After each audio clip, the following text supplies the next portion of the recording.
Irmãos e irmãs, vamos a mais um momento da nossa liturgia da palavra. Momento de fé, de introspecção, de meditação. Vamos deixar Deus nos falar. Eu transmito sempre a liturgia da palavra da Igreja Católica Apostólica Romana no mundo inteiro. É a mesma liturgia no mundo inteiro, eu transmito aqui nos meus endereços telemáticos. Paulo Roberto Maciel, arroba Paulo Roberto Maciel 7919, Instagram Paulo Roberto Maciel 6 Facebook.com/ Paulo Maciel da rádio, blog repórterpaulomaciel.blogspot.com. Neste vídeo, a liturgia de 28 de agosto de 2023, segunda-feira, dia de Santo Agostinho, bispo e doutor da Igreja. A cor dos paramentos litúrgicos é branca. No rito da celebração, temos o prefácio comum ou dos pastores e o ofício da memória. Antífona da entrada. No meio da igreja, o Senhor colocou a palavra nos seus lábios, deu-lhe o espírito de sabedoria e inteligência e o revestiu de glória. Eclesiástico, capítulo 15, versículo 5. É de onde foi tirada a antífona. Oração do dia. Renovai, ó Deus, na vossa igreja aquele espírito com o qual cumulastes o bispo Santo Agostinho, para que, repletos do mesmo espírito, só de vós tenhamos sede, fonte da verdadeira sabedoria, e só de vós busquemos, autor do amor eterno.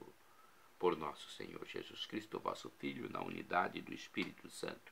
Primeira leitura da primeira carta de São Paulo aos Tessalonicenses, capítulo 1, versículos do 1 ao 5 e do 8b ao 10.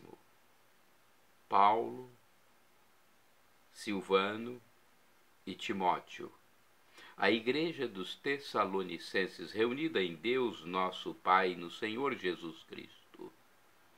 A vós, graça e paz. Damos graças a Deus por todos vós, lembrando-vos sempre em nossas orações. Diante de Deus, nosso Pai, recordamos sem cessar a atuação da vossa fé, o esforço da vossa caridade e a firmeza da vossa esperança em nosso Senhor Jesus Cristo. Sabemos, irmãos, amados por Deus, que sois do número dos escolhidos, porque o nosso Evangelho não chegou até vós somente por meio de palavras, mas também mediante a força que é o Espírito Santo. E isso com toda a abundância. Sabeis de que maneira procedemos entre vós para o vosso bem. A vossa fé em Deus propagou-se por toda parte. Assim, nós já nem precisamos falar, pois as pessoas mesmas contam como vós nos acolhestes e como vos convertestes, abandonando os falsos deuses para servir ao Deus vivo e verdadeiro, esperando dos céus o seu Filho, a quem ele ressuscitou dentre os mortos, Jesus, que nos livra do castigo que está por vir. Palavra do Senhor, graças a Deus. Salmo responsorial agora é o Salmo 149, versículos do 1º ao 2º, 3º ao 4º, 5º ao 6º A, 9b, refrão 4º A. O Senhor ama seu povo de verdade. Repitamos. O Senhor ama seu povo de verdade. Cantai ao Senhor Deus um canto novo, e o seu louvor na assembleia dos fiéis. Alegre-se Israel em quem o fez, e Sião se rejubile no seu rei. O Senhor ama seu povo de verdade. Com danças glorifiquem o seu nome. Toquem harpa e tambor em sua honra, porque de fato o Senhor ama seu povo e coroa com vitória os seus humildes. O Senhor ama seu povo de verdade.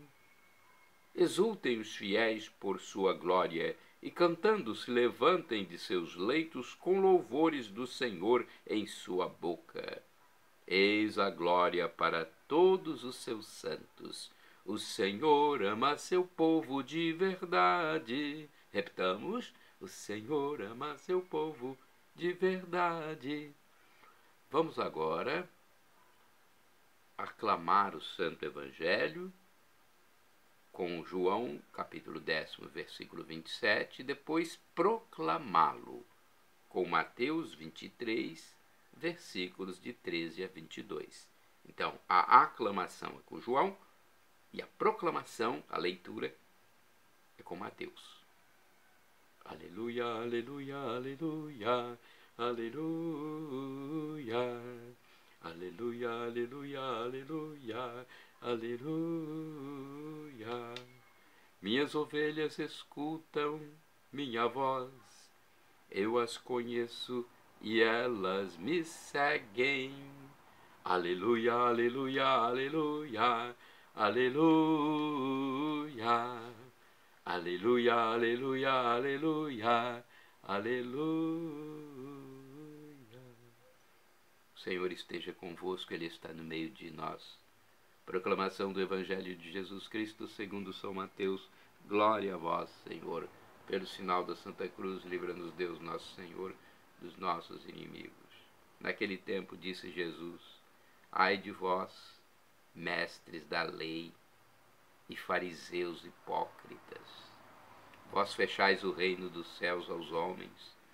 Vós, porém, não entrais, nem deixais entrar aqueles que o desejam. Ai de vós, mestres da lei e fariseus hipócritas, vós percorreis o mar e a terra para converter alguém, e quando conseguis, o tornais merecedor do inferno 2 vezes pior do que vós. Ai de vós, guias cegos! Vós dizeis: se alguém jura pelo templo, não vale, mas se alguém jura pelo ouro do templo, então vale. Insensatos e cegos! O que vale mais, o ouro ou o templo que santifica o ouro? Vós dizeis também: se alguém jura pelo altar, não vale, mas se alguém jura pela oferta que está sobre o altar, então vale. Cegos! O que vale mais, a oferta ou o altar que santifica a oferta? Com efeito, quem jura pelo altar, jura por ele e por tudo que está sobre ele. E quem jura pelo templo, jura por ele e por Deus que habita no templo. E quem jura pelo céu, jura pelo trono de Deus e por aquele que nele está sentado. Palavra da salvação. Glória a vós, Senhor. Vamos à liturgia comentada, reflexão sobre o Evangelho. É um texto de Antônio Carlos Santini, liderança da Comunidade Católica Nova Aliança, e-mail santini@novaalianca.com.br. O título do seu comentário é Infelizes de Vós, baseado em Mateus 23, versículos do 13 ao 22.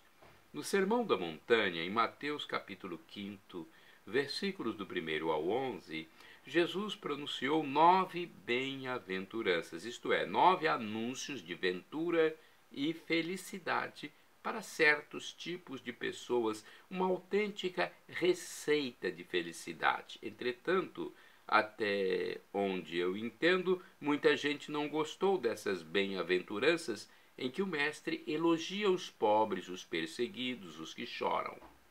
Parece que a noção terrena de felicidade deve incluir a riqueza, aplausos e muitas gargalhadas.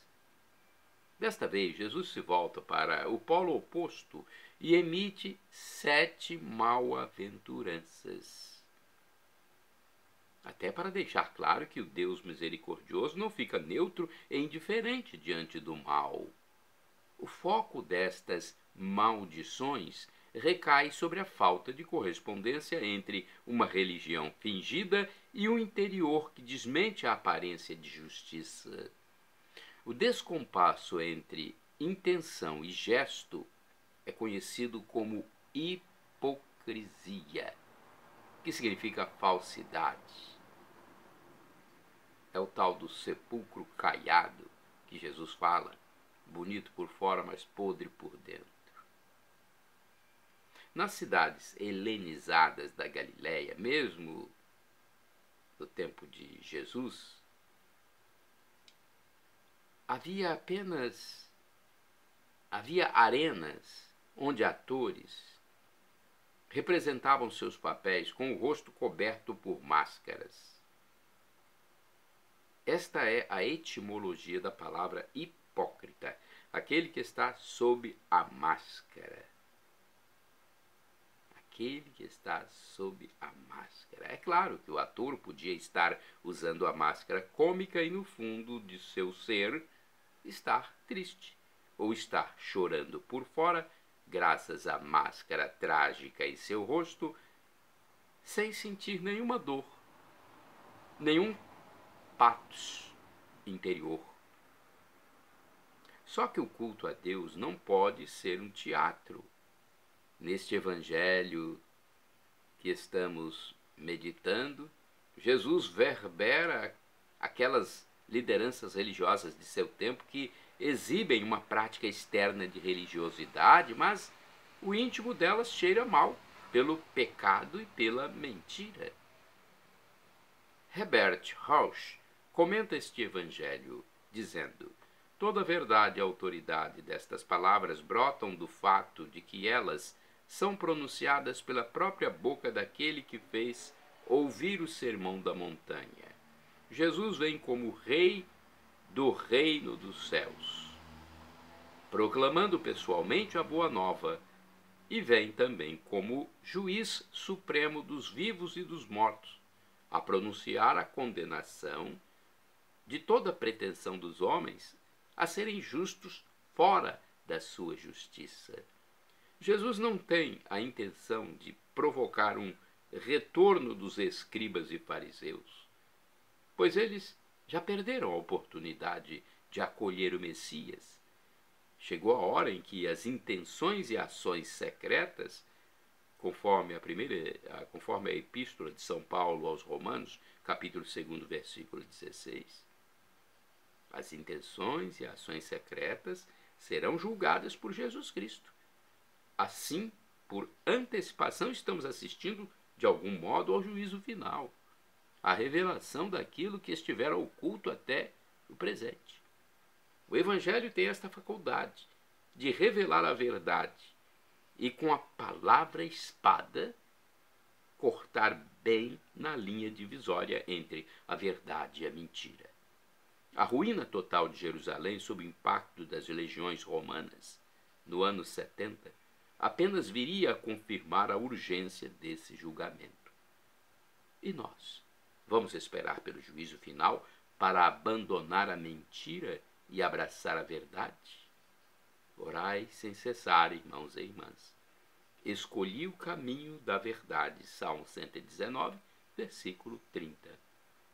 Vamos agora aos santos do dia, sendo o principal Santo Agostinho. Agostinho de Hipona, né? Tem Agostinho da Cantuária também. Então, neste dia 28 de agosto, a devoção é a Santo Agostinho, bispo e doutor da Igreja, Agostinho de Hipona. Então, é uma missa em memória. Vamos à história de Santo Agostinho. Santo Agostinho, bispo e doutor da Igreja, faleceu em 430, no ano 430, em Hipona, na Argélia. Teve uma juventude cheia de vícios, cheia de desvios doutrinários, mas se converteu, graças às orações de sua mãe e à influência de Santo Ambrósio. Após um período de penitência, foi ordenado sacerdote e, mais tarde, bispo. Entre as suas obras destaca-se o livro das Confissões. Temos mais informações aqui do site da TV Rede Século XXI, rs21.com.br. Aurélio Agostinho nasceu no dia 13 de novembro de 354 na cidade de Tagaste, hoje região da Argélia, na África. Era o primogênito de Patrício, um pequeno proprietário de terras pagão. Sua mãe, ao contrário, era uma devota cristã, que agora celebramos como Santa Mônica, no dia 27 de agosto. Mônica procurou criar o filho no seguimento de Cristo. Mônica procurou criar o filho no seguimento de Cristo. Não foi uma tarefa fácil, hein? Não pensem que foi. O filho foi muito rebelde. Aliás, ela até adiou o seu batismo, receando que ele o profanasse. Mas, a exemplo do provérbio, que diz que a luz não pode ficar oculta, ela entendeu que Agostinho era essa luz. Aos 16 anos de idade, na exuberância da adolescência, foi estudar fora de casa. Na oportunidade, envolveu-se com a heresia maniqueísta e também passou a conviver com uma moça cartaginense que lhe deu, em 372, um filho chamado Adeodato. Assim era Agostinho, um rapaz inquieto, sempre envolvido em paixões, sempre envolvido em atitudes contrárias aos ensinamentos da mãe e dos cristãos. Possuidor de uma inteligência rara, depois da fase de desmandos da juventude, centrou-se nos estudos e formou-se brilhantemente em retórica, arte de falar bem, de raciocinar e falar bem, se pronunciar em público. Excelente escritor, dedicava-se à poesia e à filosofia. Procurando mais sucesso, Agostinho foi para Roma, onde abriu uma escola de retórica. Foi convidado para ser professor dessa matéria e de gramática em Milão. O motivo que o levou a aceitar o trabalho em Milão era poder estar perto do agora santo bispo Ambrósio, poeta e orador, por quem Agostinho tinha enorme admiração. Assim passou a assistir aos seus sermões. Primeiro, seu interesse era só pelo conteúdo literário da pregação, depois pelo conteúdo filosófico e doutrinário. Aos poucos, a pregação de Ambrósio tocou seu coração e ele se converteu, passando a combater a heresia maniqueísta e outras que surgiram. Foi batizado junto com o filho Adeodato pelo próprio bispo Ambrósio na Páscoa do ano de 387. Agostinho era um homem então convertido. Portanto, com 33 anos, ele foi batizado e o filho com 15 anos. Vejam bem, nessa época, Agostinho passou por uma grande provação, porque o seu filho morreu. Era um menino muito inteligente, a quem dedicava muita atenção e afeto, e ele decidiu, pois, voltar com a mãe para sua terra natal, a África, mas Mônica também faleceu no porto de Ostia, não muito distante de Roma. Depois do sepultamento da mãe, Agostinho prosseguiu viagem, chegando a Tagaste em 388. Lá decidiu-se pela vida religiosa e, ao lado de alguns amigos, fundou uma comunidade monástica, cujas regras, escritas por ele, deram depois origem a várias ordens, feminina e masculina. Porém, o então bispo de Hipona decidiu que a luz não devia ficar oculta e convidou Agostinho para acompanhá-lo em suas pregações, pois já estava velho e doente. Para tanto, ele conseguiu consagrar Agostinho sacerdote e logo após a sua morte, em 397, Agostinho foi aclamado pelo povo como novo bispo de Hipona. Por 34 anos, Agostinho foi bispo daquela diocese, considerado pai dos pobres, um homem de alta espiritualidade, um grande defensor da doutrina de Cristo. Na verdade, foi definido como o mais profundo e importante filósofo e teólogo do seu tempo. Sua obra iluminou quase todos os pensadores dos séculos seguintes.